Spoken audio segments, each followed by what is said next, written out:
A lot of our guys are working with sleep deprivation, but their thoughts are always on the girls and making sure that we're staying motivated and getting the results the family expects out of us. So we're going to continue to do what we need to do, partnering with our federal partners. We again want to say thank you to the FBI, Homeland Security, that has assisted us more yesterday. On May 30th, 2025, in Wenatchee, Washington, a mother waited. 3 plates sat untouched on the table. There was no reply from her ex-husband, but her daughter's phones still pinged, their signals coming from deep in the woods. She called the police. 48 hours later, search teams found a shallow trench in the forest. Inside, they found the 3 missing children, their tragic journey at an end. They had not been buried, only hidden. The father was gone. His phone was off, his car abandoned. There was no goodbye, no explanation, only a profound and terrible silence. The mother had warned the court. She had begged for protection, but no one had listened. Why didn't they? Why did every warning come too late? Before we analyze the suspicions in the case, please tell me where you saw this video from. I will read it all and spread it to the world. The case began when 32-year-old Travis Decker arrived to pick up his 3 daughters, Peyton, aged 9, Evelyn, aged 8, and Olivia, aged 5, from their mother, Whitney Decker. It was a scheduled, court-approved visitation, part of the custody arrangement following the couple's divorce. What started as an ordinary afternoon quickly spiraled into a 4-day nightmare. Travis failed to return the girls that evening, and Whitney's growing concern turned to panic. On June 2nd, authorities made a horrifying discovery at a remote campsite in the Okanogan-Wenatchee National Forest. The search for a missing father and his daughters had now become a somber investigation into an unthinkable act. At approximately 5:30 p.m., on May 30th, Travis Decker collected the children. Whitney later told investigators that the exchange appeared normal, though she sensed Travis was quieter than usual. He drove off with the girls in his white GMC Sierra. From that point forward, no one outside the vehicle would see the children alive again. By 8:00 p.m., Whitney was waiting anxiously. When there was no sign of them, she began calling his phone. There was no answer. At 9:45 p.m., she contacted the Wenatchee Police Department. That same evening, she posted a plea for help on social media. This sudden breach of routine was unprecedented. Whitney described their co-parenting relationship as friendly. Travis rarely, if ever, violated court orders. Adding to the alarm was the existing custody order, which explicitly prohibited overnight stays due to his unstable living conditions and mental health concerns. From that moment, an ordinary visitation took a dark and uncertain turn. Wenatchee police began searching immediately, but their request for an Amber Alert was denied by the Washington State Patrol, WSP. According to the WSP, the case did not meet the strict criteria. The victim must be under 17 and believed to have been taken, and there must be credible evidence of serious physical danger. At that time, authorities noted there was no clear indication that Travis intended to harm the girls, and he still had partial legal custody. Instead, an endangered missing person alert was issued, displaying messages on highway signs, but not triggering the widespread push notifications of an Amber Alert. This decision quickly became the center of public scrutiny. Whitney's attorney, Ariana Cozart, later argued that an immediate alert might have mobilized the community faster. "Every minute matters when children are missing," she said, suggesting the system's caution may have cost precious time. If you were in law enforcement at that moment, faced with these specific rules, what decision would you have made? The case sparked a renewed debate over how law enforcement balances caution with urgency. The Wenatchee Police Department launched an active search, canvassing motels and hotels. Soon, A surveillance camera system recorded Decker's vehicle heading westbound toward the Leavenworth area, a forested mountainous region. The search radius expanded, with the FBI and the Chelan County Sheriff's Office joining the effort. Specialized units, including SWAT teams, the U.S. Forest Service, and helicopters, were deployed to scan the rugged terrain. Investigators used cell phone data and license plate tracking to narrow their focus to the Rock Island campground, an isolated area consistent with Decker's known comfort in remote environments. At approximately 3:45 p.m. on June 2nd, a Chelan County deputy located the abandoned GMC Sierra near the campground. As deputies began searching the surrounding woods, they made a devastating discovery. The three sisters, Peyton, Evelyn, and Olivia, were found approximately 75 to 100 yards from the truck, down a small embankment. Their young lives had been tragically cut short. The area was immediately secured as a crime scene. The children were discovered in a secluded patch of forest, shielded from the road. Investigators believe the location was intentionally chosen by someone familiar with the wilderness. There was evidence suggesting the girls had been restrained with zip ties before their passing. Scattered across the area were additional plastic bags and other personal items, which court filings noted were not randomly present but deliberately used. The nature of the scene deeply affected first responders. One deputy described it as devastating and methodical. There was no sign of a struggle in the immediate area, suggesting the victims may have been subdued or taken by surprise. A preliminary autopsy concluded that the cause of death for all three girls was asphyxiation, a finding later confirmed and formally classified as homicide. The manner in which they passed was ruled intentional, requiring force and proximity. Law enforcement officials believe the children were harmed sometime between the evening of May 30th and the early hours of June 1st. The discovery turned a desperate search into a confirmed tragedy, and the Rock Island campground is now remembered as the site of an unspeakable loss. Travis Decker's white GMC Sierra was found abandoned, parked just off a narrow forest road. The truck was unlocked, with no visible signs of forced entry. One of the most disturbing discoveries was a pair of blood-stained handprints on the tailgate. Preliminary analysis identified one sample as male blood, possibly belonging to Travis Decker, and a second, non-human sample believed to have come from his dog, Chinook, who was later found alive and well. The presence of these blood samples raised numerous questions about what occurred in or near the vehicle. Near the truck, investigators found a small, organized campsite. A tent had been pitched, showing clear signs of recent use. Officers recovered sleeping bags, a lightweight blanket, folding chairs, and a cooler. Among the contents were unopened jars of baby food, items clearly intended for young children. These findings indicated preparation for an extended stay, standing in stark contrast to the custody arrangement that strictly prohibited overnight visits. Inside the truck, detectives discovered child car seats and Travis's wallet, which remained untouched, effectively ruling out robbery as a motive. The entire scene lacked signs of a chaotic struggle. There were no drag marks, no scattered belongings. Everything appeared oddly methodical.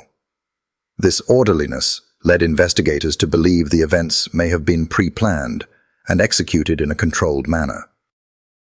The eerie tidiness of the area painted a chilling picture, not the scene of a desperate escape, but of something prepared quietly, carefully, and with devastating consequences. Chinook, the dog owned by Travis Decker, was found alive and unrestrained near the campsite. His survival has raised unsettling questions. While Travis vanished and his three young daughters lost their lives, he made the conscious choice to spare the family dog. Why was the dog left alive? Did Travis view his own children as somehow less deserving of protection than the animal at his side? This disturbing detail may point to a profound emotional detachment or a complete psychological break, a painful and haunting symbol of a father who may have shown more mercy to a pet than to his own daughters. No suicide note or written message was found at the scene. The only items believed to have been used were plastic bags and zip ties, both found scattered around the area. This lack of conventional weapons has complicated the forensic investigation. The positioning of the girls' bodies, placed neatly without signs of a struggle, reinforces the theory that the act was deliberate and disturbingly controlled. Phone records and GPS data revealed that Travis Decker had traveled to the Rock Island campground on May 29th, one day before he picked up his daughters. This finding has become a critical piece of the investigation, strongly suggesting that he pre-selected and possibly prepared the remote location. This points to a level of planning that goes beyond a spontaneous act. Whether the visit on May 29th was part of a calculated plan or a desperate retreat into isolation, it adds another chilling layer to the sequence of events. The scene revealed layers of quiet preparation. The fully assembled tent, the survival equipment, the child-specific items, all raised a haunting question. Had Travis planned this site in advance as a hideout, or was it intended from the beginning as the stage for something far more sinister? There was no panic, no overturned gear. Why was there such a lack of disruption? Could this calmness indicate the actions were not done in haste or rage, but with precision and intent? Investigators noted the absence of any struggle. There were no drag marks in the dirt, no broken branches, no signs of resistance. Were the girls taken by surprise in their sleep? Were they given false assurance by the person they trusted most? Adding to this disturbing picture was the amount and type of supplies found. The cooler held enough food for multiple days. There were blankets, a clean setup, and personal necessities, none of which appeared hastily thrown together. If Travis had only planned a few hours of visitation, why prepare for an extended stay? Did he intend to vanish into the forest afterwards? What's more, GPS data later showed that Travis had arrived at the area the day before he picked up his daughters. That detail casts a long shadow over the entire sequence of events. Why would he come here first, alone? Was he scouting the area or simply taking a final step away from the reality he was about to destroy? These questions now echo in the silence he left behind. Before the manhunt, before the heartbreak, before the headlines, Travis Decker was just a name on a list, a man with a past that now demands to be understood. To comprehend how events reached this point, we have to look back not just at what he did, but at who he was. Travis Caleb Decker, 32 years old, is a former U.S. Army infantryman whose background paints a picture of a man shaped by discipline and eventual unraveling. He enlisted in 2013, serving 8 years before transitioning to the Washington National Guard. During his active duty, Travis deployed to Afghanistan, gaining combat experience that has left psychological scars on many soldiers. He also received specialized training in mountain survival, a skill set that now makes him an exceptionally difficult fugitive to track. Authorities believe he is capable of surviving for extended periods in the wilderness with minimal supplies, a dangerous advantage. His early life gave few indications of what was to come. A graduate of Pewaukee High School in Wisconsin, he was known for his grit on the wrestling mat. A standout athlete, he reached the finals of the state championships, an early testament to his strength and determination. Former classmates described him as quiet but focused. But somewhere along the way, something changed. By the time of his discharge, his personal life had begun to fracture. He suffered from untreated mental health conditions, including a diagnosis of borderline personality disorder. He struggled to hold steady employment and was often homeless, rotating between shelters and campgrounds. The profile that emerges is one of a man trained to survive but unable to function in society. He had the skills to endure physical hardship, but lacked the stability to manage civilian life. Despite warnings from his ex-wife, the system failed to account for the risk he posed. Now, as the suspect in one of the most chilling cases in recent Washington history, every detail of his past is being re-examined. According to court documents, Whitney Decker disclosed that her ex-husband was officially diagnosed with borderline personality disorder, BPD, near the end of their 7-year marriage. BPD is a serious mental health condition marked by intense emotional instability and impulsive behaviors. Whitney told the court that Travis had refused to take prescribed medication to manage his symptoms, and she believed his condition had deteriorated, contributing to episodes of irrational anger, detachment, and paranoia. These episodes reportedly worsened after his military service. Though Travis had moments of deep attachment to his children, Whitney said his emotional volatility made her increasingly fearful. His unpredictable behavior, rooted not in violence, but in disconnection, was a growing concern. Travis repeatedly declined treatment and refused to engage with mental health support programs, including those designed for veterans.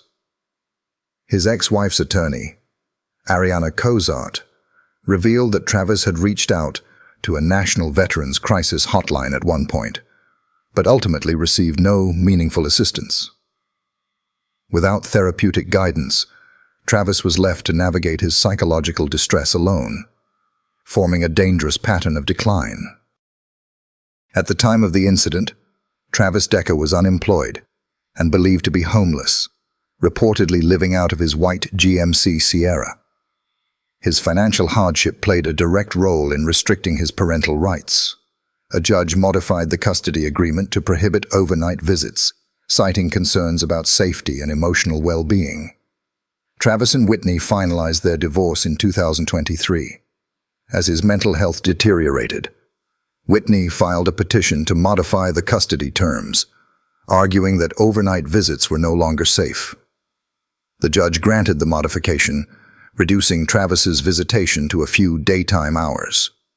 The ruling was a turning point, where the legal system formally acknowledged that his presence in his daughter's lives needed to be carefully controlled.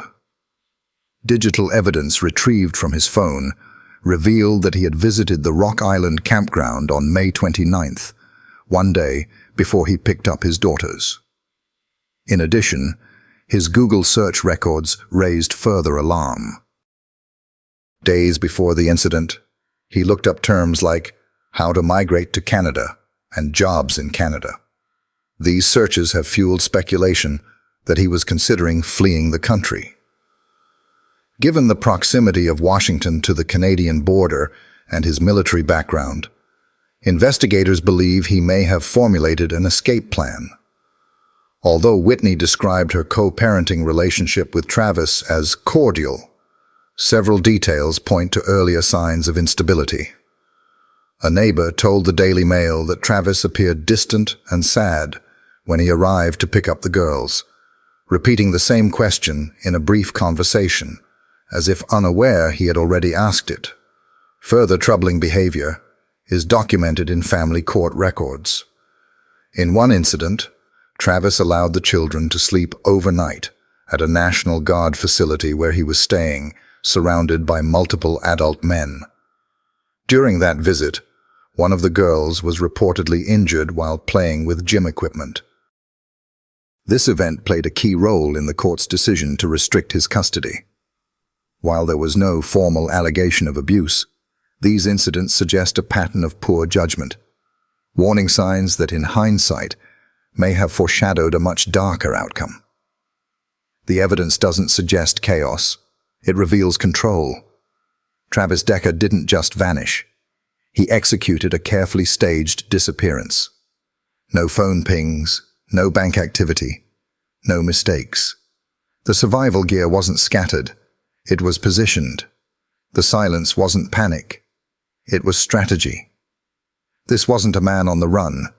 This was a man who intended never to be found.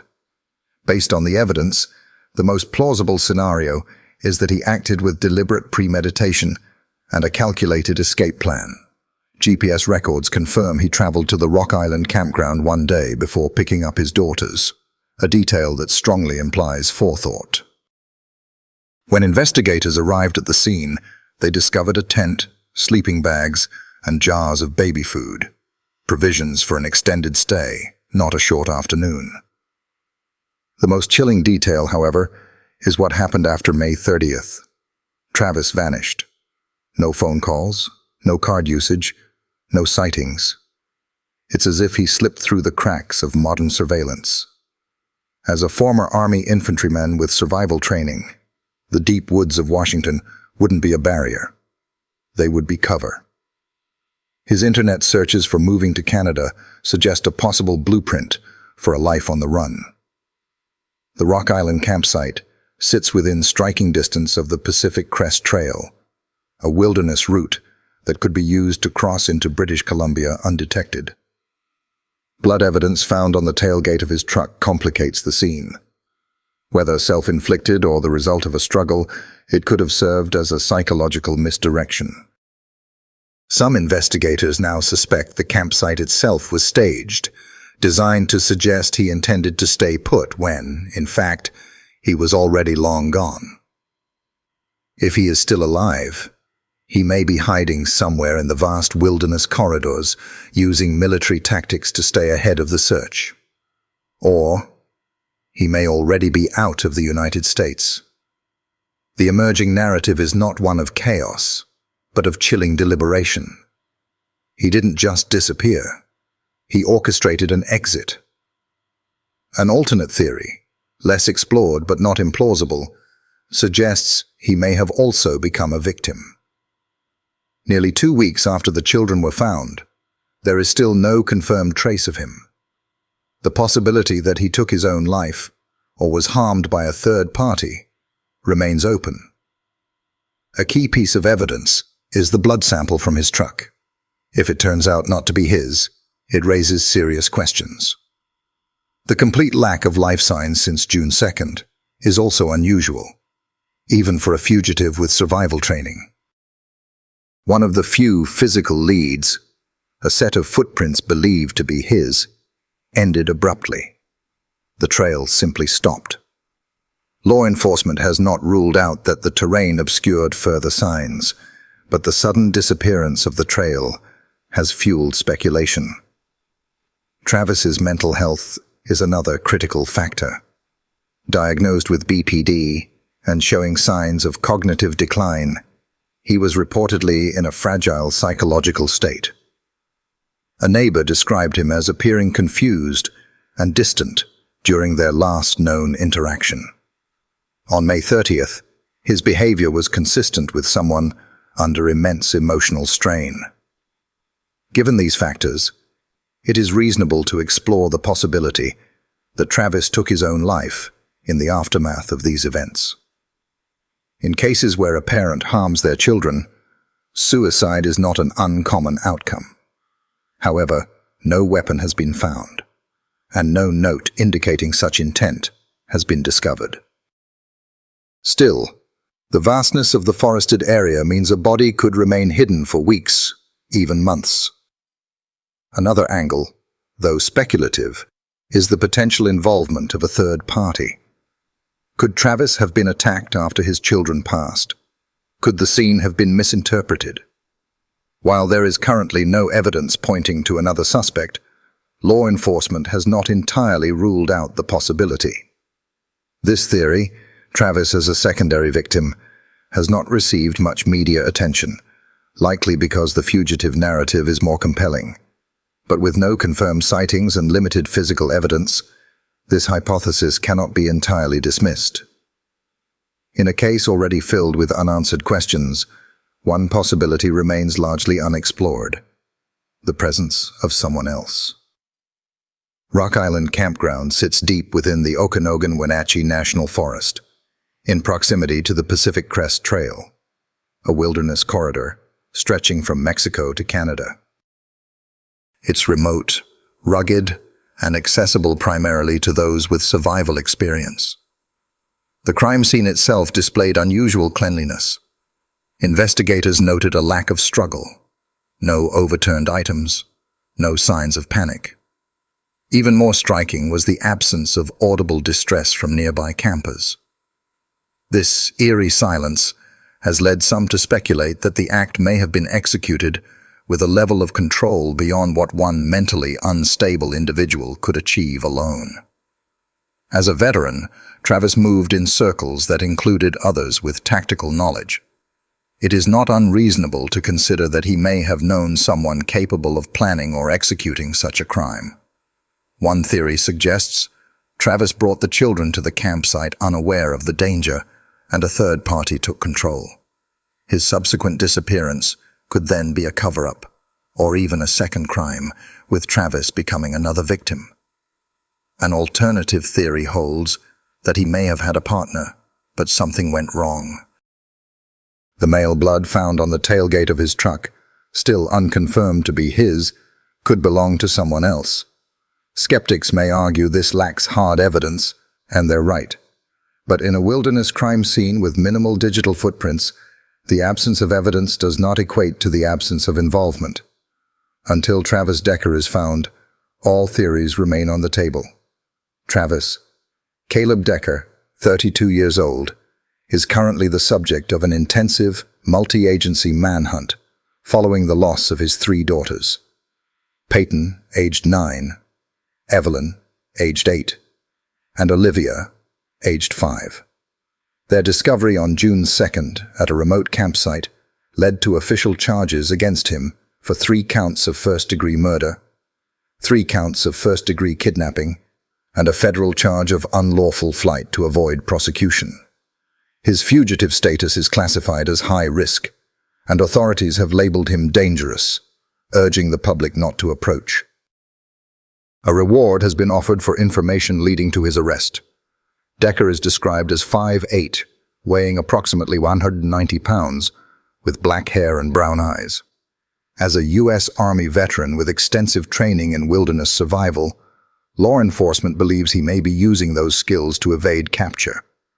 The scale of the manhunt reflects the gravity of the crime. The search has grown to include specialized teams from Chelan, Kittitas, Douglas, and Okanogan counties, along with aerial surveillance. The U.S. Marshals have activated their rapid apprehension of a violent extremist program, RAMP, a federal initiative to locate fugitives deemed especially elusive. Despite the massive scale of the operation, Travis Decker remains at large. Whitney Decker's silence speaks louder than any public statement ever could. She has not appeared on camera or given interviews. Her absence is not indifference. It is agony in its most restrained form. According to her attorney, Ariana Cozart, Whitney's silence is the loudest cry. To lose 1 child is unthinkable. To lose 3 is a full-body collapse of meaning. She is mourning the rhythm of her days, the sound of their voices, the future that vanished with them. Amy Edwards is not just a spokesperson. She is a lifeline. In the aftermath, she has become the only thread connecting Whitney to a world that continues to spin. At press conferences, she speaks from the heart, her voice trembling under the weight of witnessing a mother's complete collapse. When Amy says Whitney is in too much pain for words, it is a raw truth. Grief this deep cannot always speak for itself, so it borrows the voice of a friend. Wenatchee, a town of fewer than 35,000 people, grieved not with shouts, but with a quiet, heavy fog. The community gathered in silence at a memorial park, clutching candles and placing flowers beneath photos of 3 little girls who once danced and played on local stages. Peyton, Evelyn, and Olivia weren't just names, they were the town's laughter. The silence wasn't avoidance, it was reverence. On June 13, 2025, the steps of Seattle City Hall became a place of reckoning. Lawmakers and child safety advocates gathered to demand change. Among them was Kathy Sherlock, a mother whose daughter, Caden Mancuso, was harmed by her father during a court-ordered visitation in a hauntingly similar tragedy. She spoke of Caden's Law, federal legislation designed to improve judicial training around domestic violence, something that, had it been adopted in Washington, may have changed the course of these girls' lives. The GoFundMe campaign launched by Amy Edwards on behalf of Whitney became a movement of collective mourning. By June 15th, more than 25,000 people had contributed over $1.2 million. The donations came from strangers across the world, united not by pity, but by a shared refusal to let a mother grieve alone. On the campaign page, Amy wrote, "When one mother cries, we all cry." That simple sentence became a chorus. Whitney's tragedy is an indictment of a system that failed to act. She raised concerns. She documented instability. She pleaded with the court. But warning signs turned into paperwork, and paperwork turned into silence. No one moved fast enough. Her loss forces us to confront an uncomfortable question. Where were we when Peyton, Evelyn, and Olivia needed us most? As of June 15, 2025, Travis Decker remains at large. The federal warrant still stands. He may be deep in the wilderness, across the Canadian border, or already gone from this world. But regardless of where he is, one devastating fact remains. It could have been prevented. Whitney had warned the system. The court recognized the danger and removed his overnight custody rights. Yet, none of these red flags translated into decisive protection. The legal system saw the signs, but failed to act with urgency, seemingly unwilling to place a child's safety above a father's privileges. The system's hesitation, its deference to parental bonds, left 3 girls unprotected. The lesson is harsh. Trust in family instinct must never override timely vigilance. What happened in Wenatchee isn't just one family's heartbreak, it's a national reckoning. Peyton, Evelyn, and Olivia deserved more than grief after the fact. They deserved a system that would have fought for them before it was too late. As the search continues and a community grapples with this immense loss, we are left with the echoes of warnings that went unheard. How does this story make you feel? When you see the faces of Peyton, Evelyn, and Olivia, what does it stir in you? If this were your community, your friend, your child, what would you demand? This is not just a story to be watched and forgotten. It is a call for vigilance. What will you do to ensure the next silent plea for help does not go unanswered? Thanks for watching. How do you feel about these arguments and theories? Does it give you a different perspective on the case? Leave your thoughts in the comments, and don't forget to subscribe to the channel to receive the latest notifications.